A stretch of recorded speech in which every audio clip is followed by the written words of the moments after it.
Mohon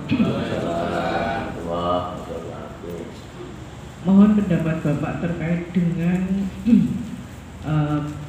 pendapat ulama bahwa seseorang yang ahli ibadah kemudian husnul khotimah meninggalnya itu ketika dia menunggu sebentar Pak, dari dalam dulu sebentar. Dari dalam nanti setelah ini dari online ya Pak. Sebentar ini kalau ada pertanyaan dari yang diserang di BMAku. Moga tidak ada Bu. Yeah.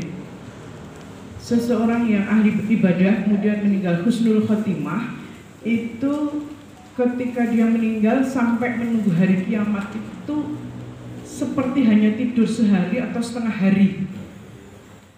Jadi walaupun sekian ratus ribu tahun, tapi seperti hanya tidur setengah hari atau sehari saja. Hal ini seperti digambarkan Ashabul Kahfi misalnya tidur 300 tahun, kemudian Nabi siapa tadi yang tidur 100 tahun ini. Jadi itu gambaran ketika seseorang yang ahli ibadah itu menunggu hari kiamat. Jadi dia hanya tidur setengah hari atau sehari saja, tidak merasakan yang namanya siksa. Siksa hanya diberikan pada orang-orang yang kafir. Begitu bagaimana pendapat Bapak? Terima kasih. Wassalamualaikum warahmatullahi wabarakatuh. Alhamdulillahirabbil alamin. Kalau melihat tafsir-tafsir ini menunjukkan sifat watak dari masing-masing ayat ini turun seperti yang diwahyukan kepada para nabi. Nah ini karena para rasul itu seperti yang dalam surat Al-An'am ayat 48, para rasul yang kami utus itu adalah untuk memberi kabar gembira dan memberi peringatan. Barang siapa beriman dan mengadakan perbaikan, maka tidak ada rasa takut pada mereka dan mereka tidak bersedih hati. Nah di setiap ayat ini saya mempelajarinya ini kok seperti apa itu? Apakah ini diwahyukan sesuai dengan masanya orang itu, sifat wataknya seperti ini? Misalnya ini dengan Nabi Lot, ini dari orang-orang yang mempunyai sifat Sodom. Terus dari Nabi Nuh, Nabi Musa itu juga karakternya itu apa ya? Di Nabi itu diturunkan sesuai dengan karakter masa-masa orang-orang itu mempunyai pikiran yang yang dimiliki orang-orang saat itu. Terima kasih. Wassalamualaikum warahmatullahi wabarakatuh. Kasus yang sampaikan bahwa dia bisa tidur dimati Allah 1 tahun atau kemudian Al-Kahfi 310 tahun, anjingnya yang menjaga itu juga ikut dimatikan selama 310 tahun, itu terserah dalam Al-Kahfi ya. Jadi kalau Allah berkehendak ya kun fayakun, itu intinya ya. Dan orang yang meninggal karena husnul khotimah itu memang sudah dijanjikan Allah dia akan oleh kenikmatan surga. Meskipun surga itu belum dinikmati secara utuh, tapi ibarat dalam salah satu tafsir Ibnu Katsir, orang tidur yang matinya wafat istiqomah husnul khotimah itu seperti orang mimpi yang selalu diingatkan indahnya surga. Begitu indahnya Bu. Kita mimpi indahnya di Mekah saja sudah senang sholat di Mekah, di Madinah, kemudian di mall, belanja macam-macam, itu senangnya berapa itu ya. Naik pesawat, mimpi itu. Di dunia kita mimpi itu. Naik macam kita dibangunkan istri, bangun subuh, kaget dia, oh ternyata mimpi ya. Itu ibaratnya seperti itu. Nah kenikmatan dunia itu nggak ada bandingannya ketika mimpinya mimpi surga yang pernah dirasakan oleh siapapun ya, itu ya indahnya juga main. Dan meskipun semiliar tahun dia tidurnya matinya itu kenikmatan yang luar biasa itu ketika bangun seperti bangun di ketika keropek pertama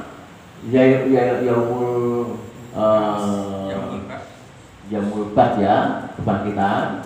itu trompet pertama dia tuh bangun, pur, ini sudah ada trompet, dia bangun. Nah bangun itu dia kecewa, orang di rumah kecewa, wah mimpi enak-enak, wah sekarang seperti ini, ya. Nah itulah kira-kira orang yang mati karena husnul khotimah, ya. Banyak kenikmatan lain yang pernah saya ceritakan di sini ya, bahwa sebenarnya Allah juga memberikan izin ruhnya orang yang sudah meninggal karena husnul khotimah itu bisa milik keluarga. Tafsirnya betul itu, hak tafsirnya. Pernah saya ceritakan di sini ya, di yang lalu ya, kalau bisa melihat keluarga sedang apa tuh, tapi nggak bisa apa-apa, ya, nggak bisa apa. Itu tafsirnya sahih ya, bisa dibuktikan lewat semua mufassirin begitu. Ruhnya orang yang wafat ya bisa silaturahmi ya, sesama yang wafatnya husnul khotimah ya. Tapi kalau yang su'ul itu jelas dia dikerangkan dan dibakar selamanya ya, selamanya. Dan nanti ketika trompet berdirikan dia tunjukkan itulah neraka lebih sadis, lebih ngeri lagi ya. Ya kemudian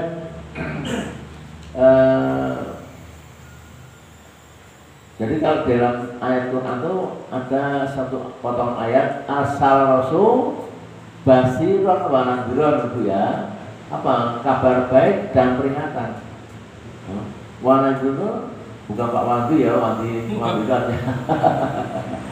Itu peringatan. Jadi Quran itu berikan kabar gembira orang yang mukmin, orang yang ikhlas. Tapi juga ada peringatan orang-orang yang kafir itu diberikan. Kamu percaya nggak dengan Quran seperti ini? Kalau nggak percaya ya nanti akan merasakan. Kan banyak orang nggak percaya dengan hari akhir. Bahkan orang sudah berhasil nggak percaya. Ya Pak, betul. Ada nggak orang Indonesia ada berhasil berkali tapi nggak percaya hari akhir? Siapa yang pernah ke akhirat? Belajar tahu cerita-cerita tentang akhirat. Ini kan menandakan bahwa imannya itu tipis, dangkal itu. Kita punya dengan pandangan iman akidah kita ya, bahwa akhirat itu ada, maka kita berbuat baik daripada nanti cilaka ya. Kita mesti dibilang itu berbuat yang baik ya. Ya, jadi kemudian Nabi Rasul diperintah betul untuk sesuai umat terdahulu ya. Nabi ada untuk umatnya, untuk anak-anaknya, karena belum ada umatnya. Kemudian salah satu keturunan Nabi Adam, Nabi Idris alaihissalam, ya, salah satu cucunya itu menjadi Nabi Idris, dan kemudian dia juga berceramah untuk umatnya Idris, ya. Idris punya keturunan lagi, punya Nabi Nuh, berceramah Nabi Nuh itu hadis, ya, nggak mau menerima Nuh itu sebagai Nabi Rasul, ya. Sehingga ketika ada ilham untuk buat kapal tuh orang-orang sama istri yang lainnya juga karena tidak ngolok apa ini tidak pernah ada ujian membuat kapal, tapi begitu apalnya sudah jadi dan banjir bandang baru orang paham ya. Maka sebenarnya kita ini turunan Adam tapi versi Nuh karena turunan Nabi Adam, Nabi Idris, Nabi Nuh yang kafir itu sudah hilang musnah. Yang ada dalam kapal Bahtera Nuh itu di antara tiga anaknya ya menurunkan keturunan Arab, Mekah, kemudian Afrika dan Eropa, kita Asia ini. Keturunan di antara tiga anak Nabi Nuh yang selamat ya. Itu tafsirnya jelas. Dan itu ya Bu, kan ya. Monggo Bapak. Terima kasih. Assalamualaikum warahmatullahi wabarakatuh. Waalaikumsalam. Biar dengar sama yang online. Oh ya, Iya. saya mau bertanya Ustaz. Nanti sebelumnya saya sampaikan saya dipersilakan oleh Bapak kita Pak Diriman Pak Fit nanti belum bakar. Silakan saya nanya. Jadi kan dia belum nanya nih. Saya dulu. Saya dulu. Nurul. Silakan. Terima kasih. Assalamualaikum warahmatullahi wabarakatuh. Waalaikumsalam. Tafsir ayat 254. Jadi dalam Al-Quran itu adalah ya, wala syafa'atun, tidak ada syafaat. Ini terjadi pada saat yang bagaimana? Tafsir 254. Tidak ada syafaat, padahal ada syafaat. Yang kedua, ayat 259. Yang tidur 100 tahun itu siapa? Biasanya Mufasir itu memberikan penjelasan. Yang ketiga, ini ngomongin beneran Pak Nur loh ini. Dan kalau pokok bisa rambut. Yang ketiga adalah Daud itu kalau di Quran, tapi kalau di Bible itu David. Pertanyaannya adalah bagaimana sekarang ini sedang viral hukumnya menyamakan Nabi Isa bersama dengan Yesus itu hampir mirip.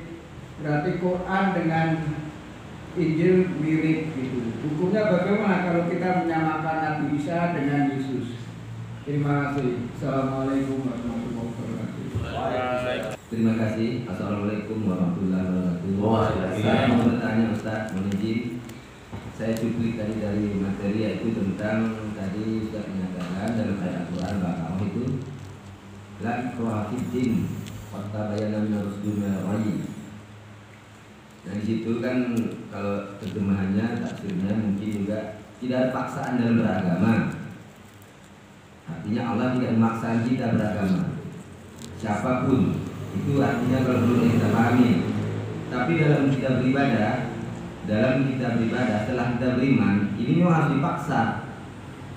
Saya rasa tidak semua rata-rata orang yang mengaku beriman ini ibadahnya itu udah banyak yang memaksa. Contoh, kita enak-enak tidur suruh bangun.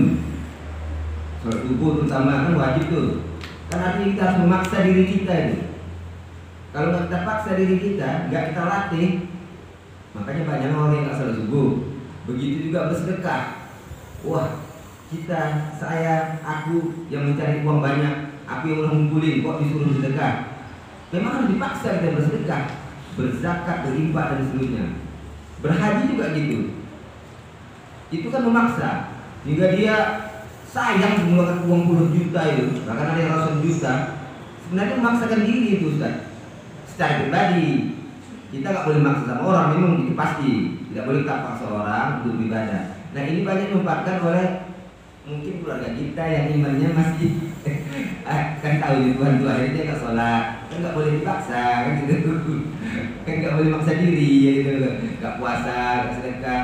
Nah ini Ustaz, ini bagaimana apanya untuk apanya? Tapi kan Quran tadi sudah menyatakan pertanyaan dengan rusul melalui telah jelas yang benar dan yang salah. Terima kasih Ustaz. Assalamualaikum warahmatullahi wabarakatuh. Ya, ada dulu apa misal? Tidak ada pasang masuk, kamu usulan Islam ya silakan masuk, tidak suka ya nggak usah masuk gitu. Jadi orang itu tidak usah diiming-imingi dengan segepok uang atau beasiswa sekolah atau apa Indomie macam-macam agar masuk macam-macam diiming-imingi macam-macam ya. Kalau yang pernah ditanyakan sama ya Pak Rizal Pak ya, pernah ditanyakan saya itu ketika dia camat di orang Timur yang ada asosiasi apa itu non Islam kemudian merekrut anak-anak yang Islam. Nah, ya kan ini kan memaksakan kehendak memasuki agama non Islam. Kalau orang Islam sekitar Arab ya, Arab itu ini harus sama buktinya. Islam nggak begitu, hanya ditutup itu sekolah yayasan non Islam tadi itu. Jadi konteksnya masuk Islam itu nggak usah dipaksa. Dan kita kemarin memaksakan benda, ya. Dan kemarin yang tempoh hari Pak, saya katakan orang Yahudi, orang Nasrani belum bahagia, belum merasa kalau orang Islam itu belum masuk agamanya, itu kan? Nah, itu kan. Jadi itulah kira-kira. Jadi kita nggak usah paham. Tapi kalau kontennya untuk bayar zakat, sholat itu sudah kewajiban sebagai orang Islam, orang beriman dengan rukun iman dan rukun Islam. Jadi kalau dia mengaku dirinya itu Islam, maka rukun Islam harus ditegakkan, rukun iman ditegakkan. Tapi ada sebagian orang Islam yang punya kepercayaan bahwa pergi ke luar negeri kemana-mana itu pahala. Sedangkan Allah katakan walillahi al-nas bijul baiti. Jadi sebelum kamu pergi ke Amerika, ke Singapura, ke Malaysia ya Bu, ke mana-mana, pergilah ke Haramain. Mekah, Madinah dulu ditempuh. Artinya apa? Suruh haji itu bagian rukun Islam, pergi haji umrah. Kalau kita bisa bilang rukun itu tidak bisa digantikan, wajib dan digantikan, itu enggak. Lempar jumrah itu wajib dan bisa digantikan, ya. Tapi niat pakai ihram, ya, kemudian wukuf di Arafah itu rukun, nggak bisa digantikan, ya. Rukun, ingat ya rukun ya, harus kalian jangan main-main dengan rukun. Sisanya berat, kamu nggak pernah menjaga rukun Islam karena tidak mau pergi haji dan umrah, nggak punya uang lah bermana-mana, gitu ya. Itu untuk kita semua yang kita kenalkan.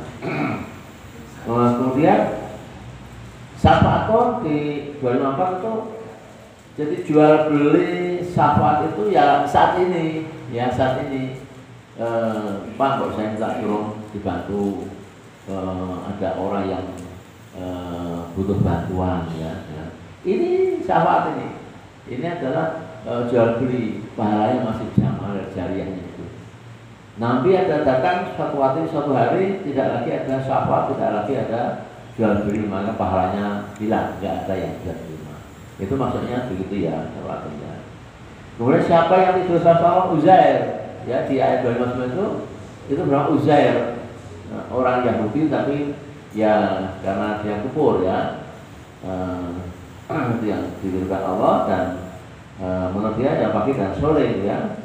Yang terakhir kemudian tadi Jarud, Isa, Yesus tadi gimana ya? Maksudnya Isa disamakan dengan Yesus, ya. Itu kan bicara masalah akidah.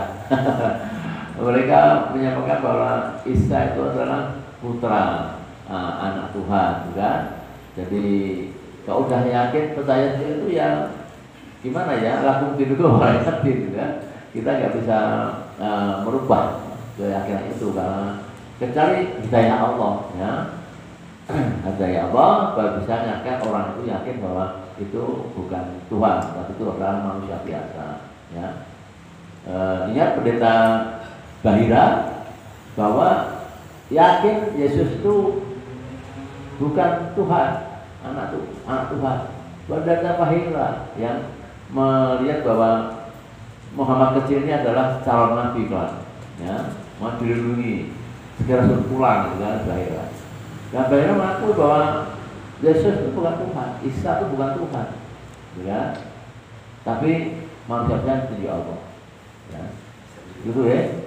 Pak, mungkin sudah cukup ini, dan ada lagi masih ada terakhir. Keluar dari tema nih, Prof, mau tanya soal kondisi politik dunia sekarang ini. Dunia apa Indonesia? Dunia nih, khususnya Gaza, Palestina. Iya. Beberapa hari yang lalu, tepatnya di hari Selasa, Iran berhasil meluncurkan rudal yang 180 itu baru bisa dihandle sama Israel lewat Iron Dome-nya dan tembus ke Israel dan memporak-porandakan Israel. Tapi ini semua dilakukan oleh Iran yang notabene-nya Syiah. Nah, pendapat tokoh ulama di Indonesia yang memperhatikan politik dunia itu ada dua pendapat. Yang satu, bahwa jangan berbangga dulu kalau Iran yang melakukan, karena terkadang balasannya Israel ke Gaza itu jauh lebih kejam dan seakan melegalkan pembasmian ras atau genosida terhadap rakyat Palestina. Nah, sebaliknya Suriah sangat bersyukur apabila Israel berhasil membunuh tokoh Iran. Artinya Suriah dan Sunni itu menganggap bahwa ini anugerah Allah yang mana orang zalim berbenturan dengan orang zalim. Asyiri zolimi bidolimin, orang zalim sibukan orang zalim terhadap kejahatan orang zalim yang lain. Bagaimana menurut pendapat Prof? Terima kasih. Assalamualaikum warahmatullahi wabarakatuh. Kalau kita rasakan bahwa ya banyak kesimpulannya. Mungkin kita semua di sini juga punya kesimpulan yang lain, ya. Tapi ibu saya bukan seorang pemerhati politik, cuma merasakan dari seorang yang tahu agama bahwa ya baca-baca di internet macam-macam yang saya anggap juga valid itu ketika orang tokoh yang dibunuh itu Hasan Sabaja dibunuh di Iran dia itu memang betul-betul dia sangat kecewa gitu kan, dan kemudian dibunuh ya oleh Yahudi. Kemudian Iran membalas. Iran membalas itu sebenarnya dalam kacamata saya itu di backup oleh Soviet sebenarnya. Soviet, jadi Iran dan Soviet itu ingin segera membumikan Israel, ya. Maka banyak senjata berat dari Soviet dikirim ke Iran. Hanya Iran yang berani mengungsi dan berperang dengan Israel, ya. Yang lain tidak berani. Arab tidak berani, ya. Persekutuan Arab tidak ada yang berani karena dia merasa nanti akan diserang juga oleh Israel, ya. Dan berarti kalau sudah mulai Arab mulai perang berani berarti akan kiamat. Kiamat betul-betul terjadi. Nanti akan mengirimkan senjata rudalnya kepada Mekahnya hancur, Madinah hancur, dan itu saatnya kiamat. Dan itu akan terjadi. Bahwa misalnya ya, nggak tahu kapan. Nah sekarang ini awal-awal kiamat ya dengan Iran dan Soviet itu yang betul-betul Presiden Soviet yang cinta dengan Islam, ya meskipun belum bersahadat, tapi dia tetap hero-nya untuk melawan Israel itu pas sekali. Dan di satu sisi Amerika itu di bawah presiden yang sekarang ini sebetulnya dia sayang dengan Islam. Waktu kampanye pun dia banyak menggunakan hadis-hadis Nabi Muhammad. Nah, siapa namanya presiden kami? Jupiter. Itu beda dengan presiden sebelumnya itu. Ya, ini cinta dengan Islam. Maka dalam satu situsnya katakan dia tidak akan maju lagi yang kedua. Kenapa? Dia takut banyak dosa, takut tangan kotor, karena harus mengikuti perintah Yahudi. Dia jadi presiden itu atas biaya Yahudi. Amerika hidup ekonominya karena Yahudi, ya, karena George Soros dan seterusnya. Ya, berbagai produk tempat itu yang buat kaya Amerika dan mampu membiayai nuklir macam-macam itu. Maka Joe Biden pengen tidak jadi presiden lagi dua kali karena membuat keputusan yang akan ditentang oleh umat Islam dunia, gitu ya, politik dunia seperti itu. Dan itu Allah bersalah, semoga saat itu benar-benar hancur, dimulai dengan serangan Iran dan Soviet ini.